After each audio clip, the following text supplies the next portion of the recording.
Madame, Messieurs, bienvenue dans ce plateau spécial de Gabon 24. Glasgow, en Écosse, a été la capitale du climat du 31 octobre au 13 novembre 2021. Les dirigeants de la planète se sont retrouvés pour donner un coup d'accélérateur à l'accord de Paris qui, depuis 6 ans, peine à être appliqué en raison de son caractère non contraignant pour certains, mais surtout du fait que les plus grands pollueurs ne veulent pas fournir d'efforts pour éviter ce qui est prédit par les spécialistes comme étant la plus grande catastrophe que le monde ait connue, les changements climatiques, des dérèglements du climat pour lesquels l'Afrique n'est que très peu responsable, mais dont elle paye le lourd tribut. Après cette grand-messe du climat, quelles sont donc les conclusions que nous pouvons retenir? A-t-on fait un pas en avant dans la mise en œuvre de l'accord de Paris? Et quelles sont les retombées pour le Gabon qui y a pris une part active? Les réponses, nous allons les chercher, ou du moins chercher à les avoir avec vous. Professeur Lee White, bienvenue dans ce plateau spécial de Gabon 24. Merci, bonjour. Alors, je rappelle que vous êtes le ministre des Eaux, des Forêts, de la Mer, de l'Environnement, chargé du plan climat et du plan d'affectation des terres au Gabon. C'est cela. Vous étiez donc de la délégation gabonaise présente à Glasgow, en Écosse. Pour commencer, comment s'est traduite la contribution du Gabon à ce rendez-vous climatique et quels étaient surtout les objectifs poursuivis par le pays d'Ali Bongo? Il faut dire que le Gabon a été très visible dans ces négociations. Le chef de l'État lui-même est venu s'exprimer 2 fois, une fois devant tous ses pairs, le deuxième jour dans un événement dédié à la forêt, lors duquel il était sur scène avec le président Joe Biden et le Premier ministre Boris Johnson, plus le président Félix Tshisekedi. Donc, après le passage du chef de l'État, on avait une semaine de négociations techniques. Notre très cher Tanguy Gahouma, qui négociait pour l'Afrique. En fait, le Gabon était le président du groupe des négociateurs africains, donc porte-parole de l'Afrique. Après, il avait Stéphane Mouba, le directeur général de l'environnement, qui luttait pour les intérêts du Gabon. Parce que de temps en temps, ils peuvent avoir des différences d'opinion au sein du groupe Afrique. On est tellement variés entre l'Afrique du Sud, le Gabon, l'Afrique de l'Est, l'Afrique de l'Ouest, ce ne sont pas les mêmes réalités. On avait ces 2 techniciens qui défendaient la cause. Et la deuxième semaine, ça tombait sur moi. C'était la semaine des négociations ministérielles. Donc j'ai pris le flambeau de Tanguy. C'était moi le porte-parole de l'Afrique dans ces négociations. J'ai dû participer dans toutes les consultations ministérielles sur tous les sujets. C'était assez... Je connais bien les COP, comme vous savez. J'étais longtemps négociateur forêt, scientifique. Vous avez une belle expérience à ces rendez-vous du climat. Que je suis là-dedans. Mais là, j'ai dû traiter tous les sujets. Le finance, l'adaptation, mitigation, la transparence des contributions financières, ce qu'on appelle pertes et dommages, donc comment récompenser les pays qui souffrent déjà des impacts des changements climatiques. Et j'ai donc dû être le porte-parole de l'Afrique en face de tous les pays développés dans les négociations ministérielles, jusqu'à bloquer le plénière final pendant 1h30 pour se consulter avec tous les autres pays en voie de développement, ce qu'on appelle le G77. Donc, les petites îles, les pays de l'Amérique du Sud, d'Asie du Sud-Ouest, de m'accrocher presque pendant 20 minutes avec John Kerry, qui était le représentant des États-Unis sur les questions de financement de l'adaptation. Et on m'avait donné un nombre de lignes rouges de l'Afrique, le plus grand, le plus important, qui était sur l'adaptation et le besoin de financement de l'adaptation. Et donc, c'était moi qui a dû, à un certain moment, taper sur la table pour dire, écoutez, si on n'avance pas sur l'adaptation, pour l'Afrique, le COP n'est pas une réussite et on risque de bloquer le texte, parce que le prochain COP, c'est en Afrique, en Égypte. Ah, d'accord. Donc, on a pu les menacer pour dire, bon, écoutez, si on ne trouve pas un accord ici, si c'est un échec à Glasgow, on va quand même aller dans un COP africain, en Égypte, pour essayer de conclure. Donc c'était rude, c'était difficile, c'était fatigant, souvent jusqu'à 2h, 3h du matin. Mais ça en valait le coup. Heureusement, j'avais l'équipe Gabon, l'équipe du Conseil Ouais. climat avec moi. Parce qu'il faut être honnête, à la fin, il n'y avait pas beaucoup de ministres africains qui restaient sur place. Oui. Je suis resté à la fin avec un ministre du Kenya, très dynamique, avec le ministre de l'Égypte, mais on n'était que trois la dernière journée pour représenter le continent. Oui. Alors, une belle représentation du Gabon qui s'est traduite par un leadership du continent, du pays, je voulais dire, et donc de ses spécialistes et de ses membres du gouvernement, dont vous, mais surtout le leadership du président de la République, parce que finalement, vous l'avez si bien signifié, la COP26, c'est 3 segments, dont un segment présidentiel auquel a pris part le chef de l'État gabonais. Que retenir de la participation d'Ali Bongo Ondimba à ce grand rendez-vous climatique? Déjà, c'était un honneur d'être avec lui parce que c'était la première grande réunion dans laquelle il a participé depuis son AVC. Oui, un grand retour pour le président gabonais. Je voyais tous les présidents africains et autres qui venaient vers lui pour le saluer, pour le féliciter, pour l'encourager. Après,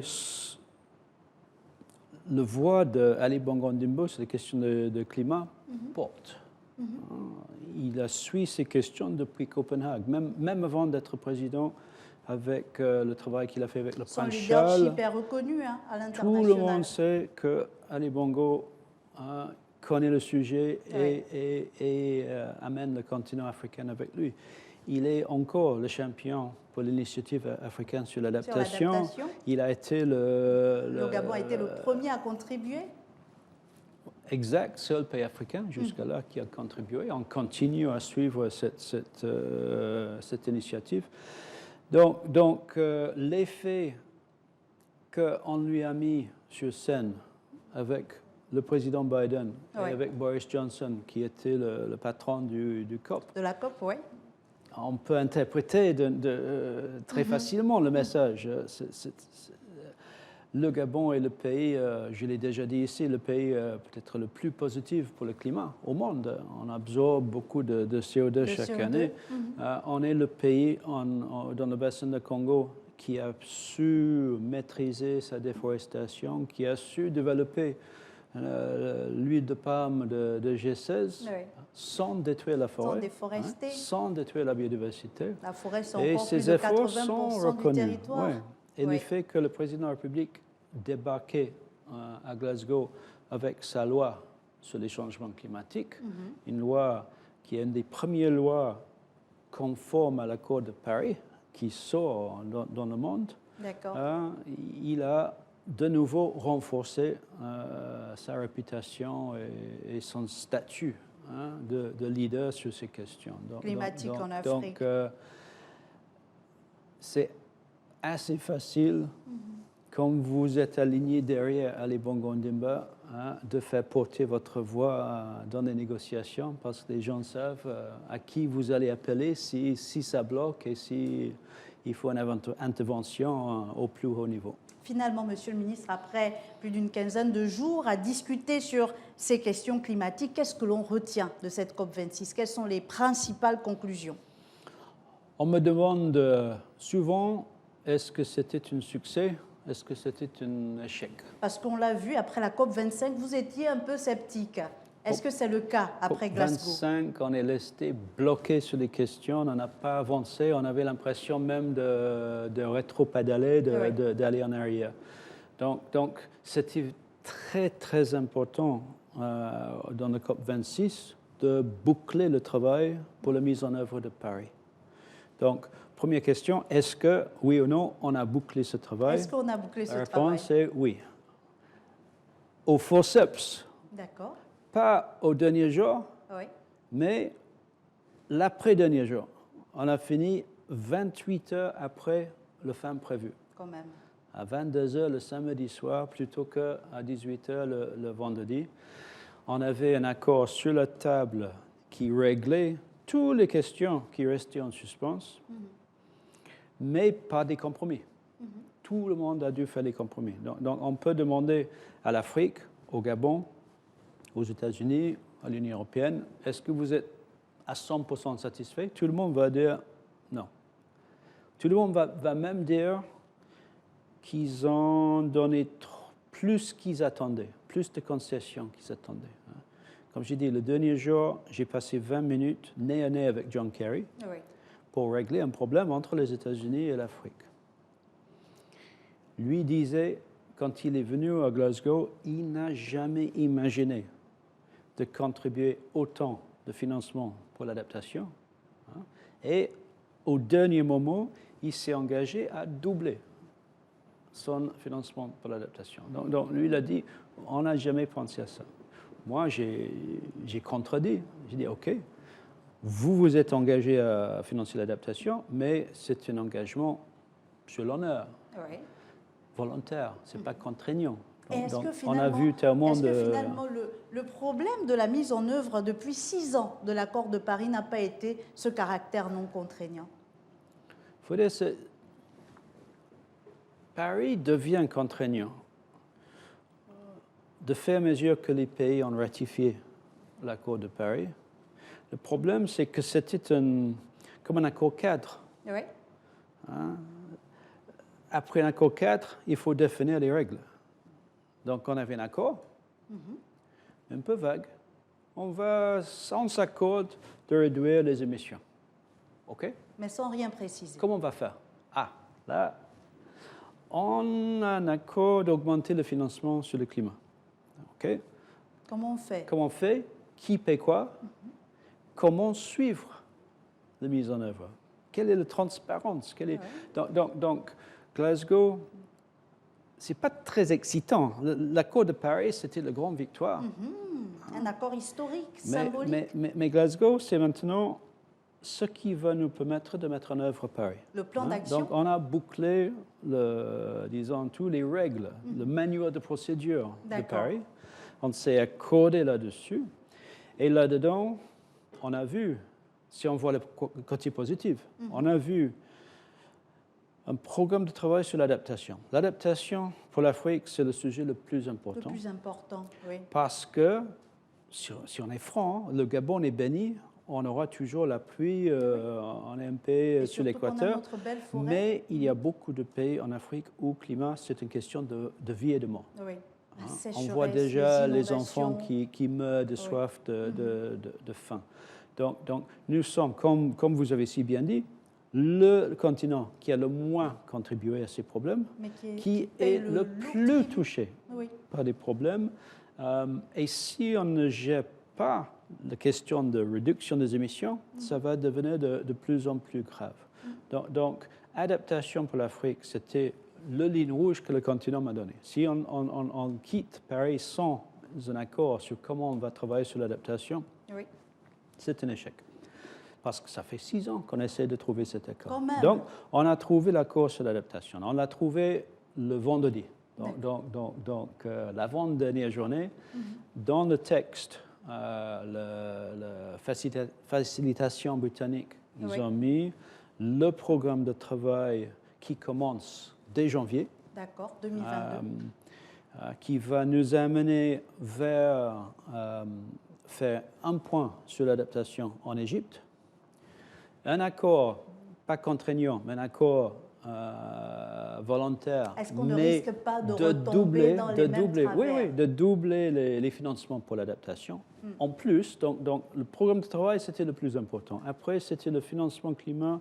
On a eu des engagements records, quand même.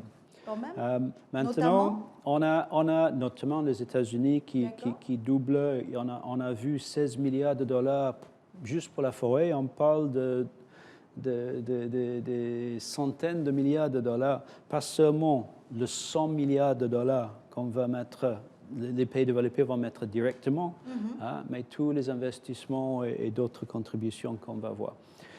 Donc, nos négociateurs, ils ont quasiment fait la fête une fois qu'ils ont vu l'adaptation dans l'accord, parce qu'ils étaient là-dessus depuis 6 ans. Il y avait une fille dynamique de l'Égypte qui a bossé sur ça. Elle était avant, jeune militante, après elle est devenue négociateur et elle luttait pour l'Afrique dans ces choses et donc on a eu ça. On a eu pour la première fois dans les négociations un accord formel de faire un plan de travail sur ce qui s'appelle loss and damage, perte et dommages. D'accord. Donc comment compenser les pays qui souffrent d'une sécheresse Par exemple, sévère, pour des certains, ce sera la petites îles qui sécheresse, sont pour d'autres, frappées par les les inondations, ouragans, les ouragans. les cyclones. Mais il y a aussi le Gabon, l'érosion côtière. L'érosion côtière, c'est plus l'adaptation. D'accord. On doit renforcer le bord de mer. Oui. On doit mettre les pierres, du ciment pour renforcer, pour réduire l'érosion. Perte et dommages, c'est pour les gens qui souffrent vraiment. Donc, à la limite, si votre maison tombe dans la mer à cause de cette érosion, oui, ça c'est un dommage. Perte et créé. dommage. Mais si on doit déplacer le quartier de Dolomi, parce qu'avec le niveau de mer qui monte, on ne peut plus vivre là-bas, ça c'est plus adaptation parce que ça ne vient pas tout de suite. C'est un problème progressif. Mais quand le cyclone a frappé le Mozambique, avec des centaines de milliers d'Africains qui ont perdu leur maison, qui ont été contraints là, d'être déplacés. le coût, pour certaines de ces îles, quand ils sont frappés par les cyclones, ils peuvent perdre dans une nuit le PNB de la nation. Ils peuvent perdre toute l'économie d'une année. Et qui va payer pour ça? Donc, c'est surtout jusqu'à là, les pays développés qui ont créé le problème, ils ont repoussé ça. On va parler de ça la prochaine fois. On va parler de ça la prochaine fois. Cette fois, finalement, on a parlé de ça. On s'est même bagarré dessus. On a reconnu le problème. On a mis en place un programme de travail. On a essayé d'aller plus loin. On a essayé de créer le fonds directement à Glasgow. Oui. Tous les pays en voie de développement, tous les G77 étaient unis pour créer le fonds de Glasgow. Et là, on a eu des contributions également à Glasgow. On a eu refus, là. Faut dire, dans la réunion, on peut parler de ça. Oui. Le G77 a parlé.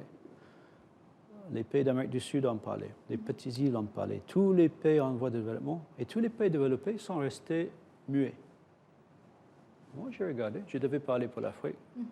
Je n'ai pas levé mon drapeau. J'ai attendu. Et puis, on a vu finalement les États-Unis, niet. L'Union européenne, niet.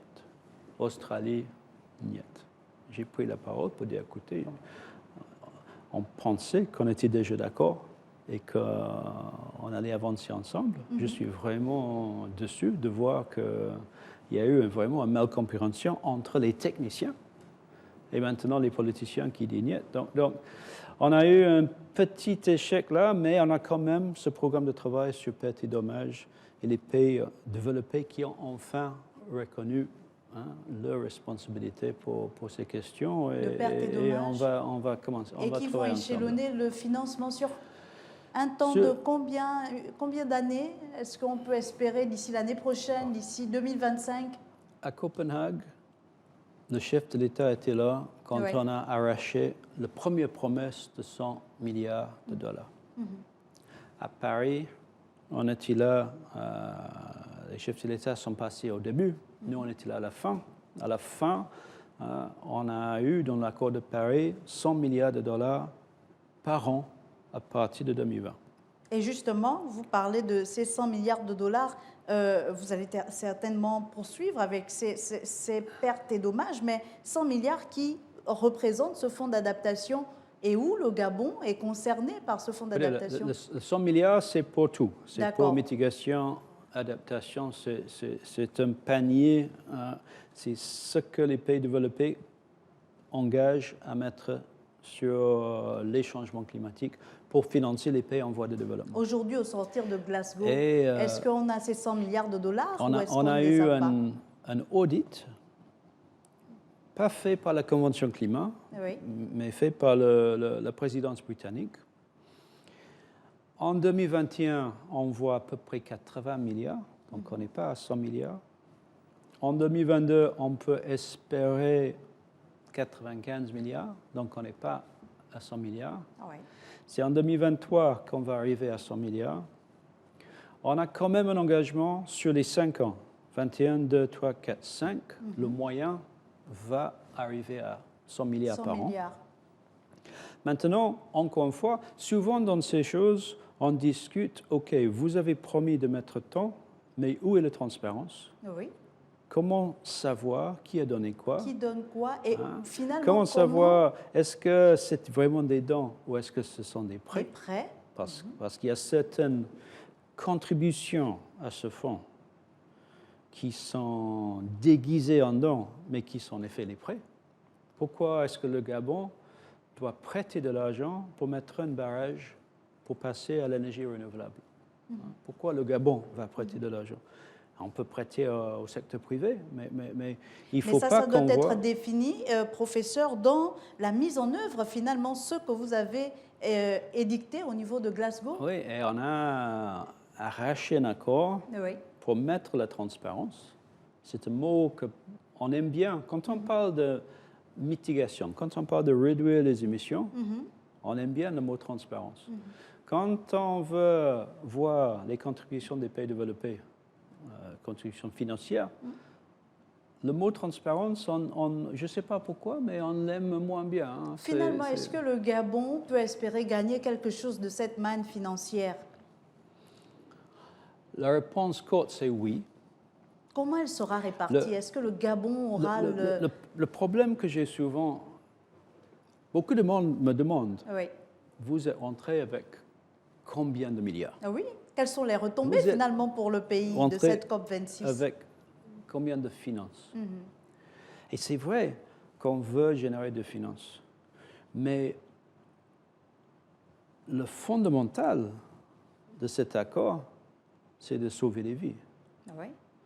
Hein? On sait que si les changements climatiques continuent, que dans les pays du Sahel, on risque de voir des millions de personnes mourir ou être obligées de se déplacer. Mais on sauve des vies à travers finalement cette adaptation, ce fonds d'adaptation. On sauve les vies à travers la réduction des émissions. Ce que le Gabon fait déjà très bien. Si on peut limiter les changements climatiques à 1,5 degré, la température en Afrique ne va augmenter que 3 ou 4 degrés. Hein? Parce que quand on dit 1,5, c'est sur la planète. Mais 2/3 de la planète, c'est l'eau. Donc là, la température va être moins augmentée. Donc, quand on entend 1,5 degré, on peut dire, ah, c'est pas beaucoup. Sauf que la vérité, c'est que pour l'Afrique, pour le Gabon, c'est 3, c'est pas 1,5. D'accord. Professeur, peut-être pour terminer, ce qu'on peut retenir à la fin de cette émission, de ce plateau spécial, les retombées, peut-être pas financières, mais qu'est-ce que le Gabon gagne ou a gagné après cette COP26? Le Gabon, comme toute l'Afrique, on a fait des progrès sur plusieurs sujets où on va voir une convention climat beaucoup plus réactive à nos besoins. D'accord. Donc, accord de Paris, mise en œuvre, c'est bon. Oui. On a gagné, disons, à 70% sur ça. On a vu des promesses de 1,5 milliard de dollars pour financer le bassin de Congo.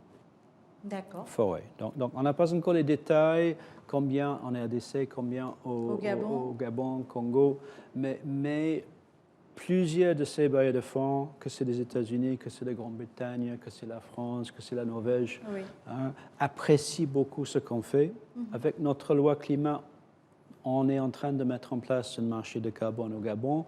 Avec le Conseil climat, on est en train de faire valider tous les efforts du Gabon depuis 2010 pour pouvoir soumettre nos crédits carbone et rentrer dans ce marché. Oui. Donc je n'ai pas un chiffre pour dire, bon, je suis revenu avec tant de milliards. 1 milliard, 5 milliards, mais avec des vous promesses souvenez, on est beaucoup revenu plus des concrètes. Nations Unies il y a 2 ans avec 150 millions de dollars de la Norvège. Oui. Hein. On aura plus que ça à l'avenir. Des c'est promesses sûr, beaucoup oui. plus concrètes. Oui, plus que les promesses, ça va être des deals, des engagements. Mais c'est trop tôt pour l'instant de dire hein, combien de l'argent est-ce que le ministre Lee White a pu ramener du COP. Merci beaucoup, monsieur le ministre Lee White. Je rappelle que vous êtes donc le ministre gabonais des eaux, des forêts, de la mer, de l'environnement, chargé du plan climat et du plan d'affectation des terres. Avec vous, on faisait le point de la participation gabonaise à cette grand-messe du climat qu'a été la COP26, qui s'est tenue du 31 octobre au 13 novembre 2021 à Glasgow, en Écosse. Et merci à vous, chers téléspectateurs, d'avoir été des nôtres. À très vite sur Gabon 24.